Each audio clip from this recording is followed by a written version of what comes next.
বাবা, আজকে গান করছিস, কি ব্যাপার?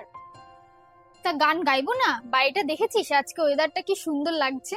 সবার জন্য হয়তো এই দিনটা স্পেশাল হতে পারে, বাট আমার কাছে না।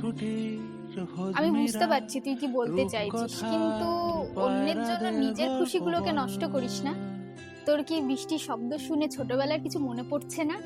সেই আমরা খাতার পাতা ছিঁড়ে নৌকো বানিয়ে জলে ভাসিয়ে দিতাম, আর কাদা জলে পা পিছলে একদম পড়ে একাকার। হ্যাঁ, মনে পড়ে তো।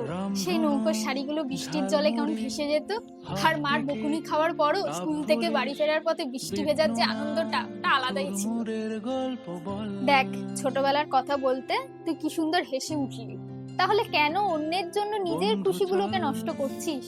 দাঁড়া, তোর জন্য এক কাপ চা বানিয়ে আনি, তারপর দুজনে মিলে খেতে খেতে বৃষ্টিটাকে উপভোগ করবো। দাঁড়া।